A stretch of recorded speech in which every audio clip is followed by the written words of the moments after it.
The Raven. Once upon a midnight dreary, while I pondered, weak and weary, over many a quaint and curious volume of forgotten lore, while I nodded, nearly napping, suddenly there came a tapping, as of someone gently rapping at my chamber door. "'Tis some visitor," I muttered, tapping at my chamber door. Only this, and nothing more. Distinctly I remember it was in the bleak December, and each separate dying ember wrought its ghost upon the floor. Eagerly I wished the morrow. Vainly I had sought to borrow from my books surcease of sorrow, sorrow for the lost Lenore, for the rare and radiant maiden whom the angels named Lenore. Nameless here forevermore.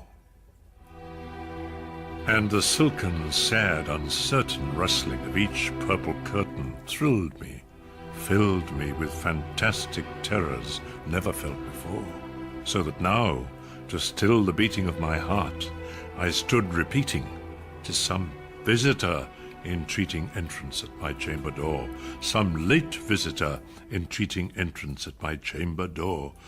This it is, and nothing more." Presently my soul grew stronger. Hesitating then no longer, "Sir," said I, "or Madam, truly your forgiveness I implore, but the fact is I was napping, and so gently you came rapping, and so faintly you came tapping at my chamber door, that I scarce was sure I heard you. Here I opened wide the door."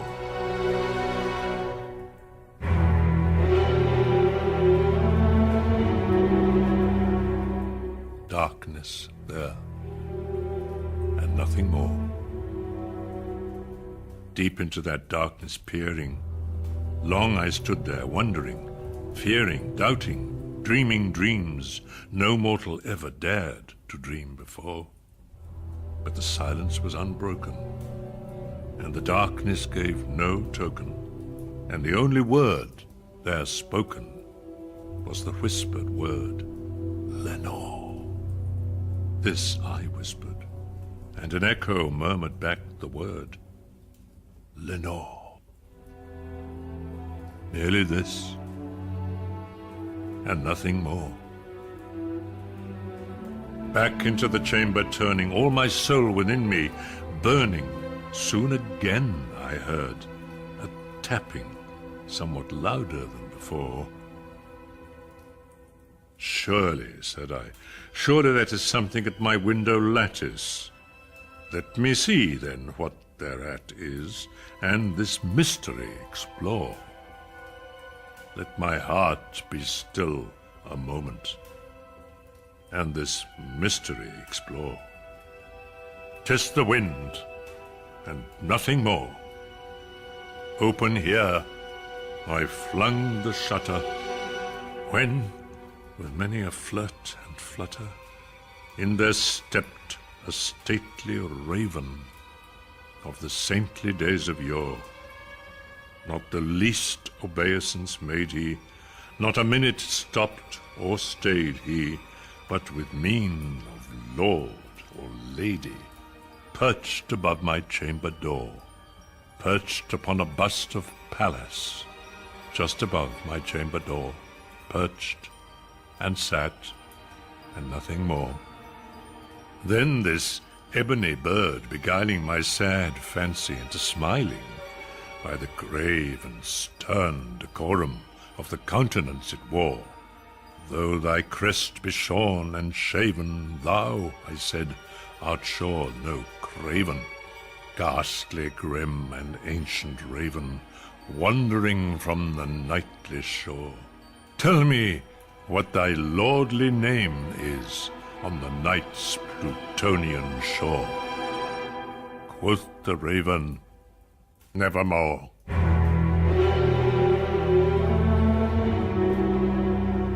Much I marvelled this ungainly fowl to hear discourse so plainly, though its answer little meaning, little relevancy bore.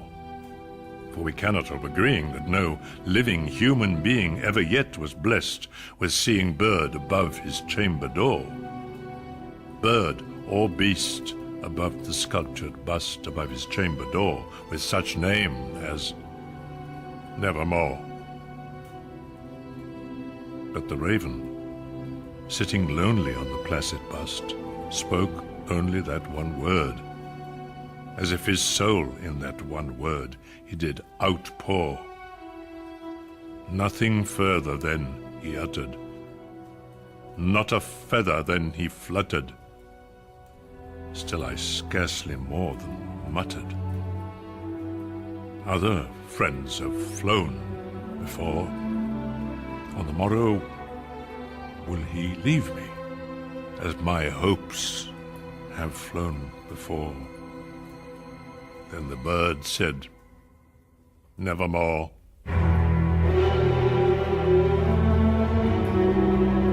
Startled at the stillness broken by replies so aptly spoken. Doubtless, said I, what it utters is its only stock and store, caught from some unhappy master, whom unmerciful disaster followed fast, and followed faster, until his songs one burden bore, till the dirges of his hope that melancholy burden bore of never, nevermore. But the raven, still beguiling all my sad soul into smiling, straight I wheeled a cushioned seat in front of bird and bust and door. Then upon the velvet sinking, I betook myself to linking fancy unto fancy, thinking what this ominous bird of yore, what this grim, ungainly, gaunt, and ominous bird of yore meant in croaking Nevermore. This I sat engaged in guessing, but no syllable expressing to the fowl, whose fiery eyes now burned into my bosom's core. This and more I sat divining, with my head at ease reclining on the cushion's velvet violet lining that the lamplight gloated o'er. But whose velvet violet lining with the lamplight gloating o'er she shall press, nevermore. Then methought the air grew denser, perfumed from an unseen censer swung by seraphim, whose footfalls tinkled on the tufted floor. Wretch, I cried, thy God hath lent thee. By these angels he has sent thee respite, respite and nepenthe from thy memories of Lenore.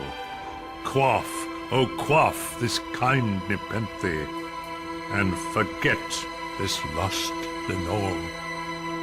Quoth the raven, Nevermore. Prophet, said I, thing of evil, prophet still, if bird or devil, whether tempter sent, or whether tempest tossed thee here ashore, desolate, yet all undaunted, on this desert land enchanted, on this home by horror haunted, tell me truly, I implore, is there balm in Gilead? Tell me, I implore. Quoth the raven, Nevermore. Prophet, said I, thing of evil, prophet still, if bird or devil, by that heaven that bends above us, by that God we both adore, tell this soul with sorrow laden, if within the distant Aidenn it shall clasp a sainted maiden whom the angels named Lenore. Clasp a rare and radiant maiden, whom the angels named Lenore. Quoth the raven, nevermore.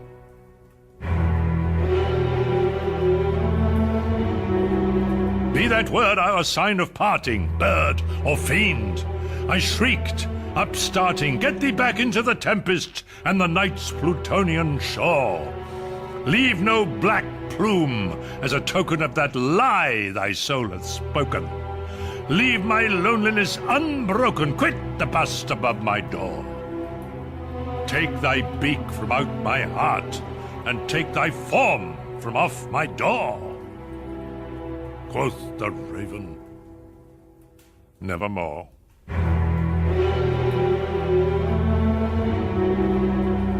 And the raven, never flitting, still is sitting.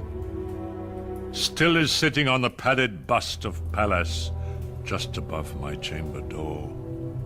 And his eyes have all the seeming of a demon's that is dreaming, and the lamplight o'er him streaming throws his shadow on the floor.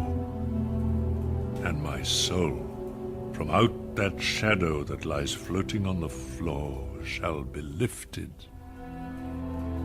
nevermore.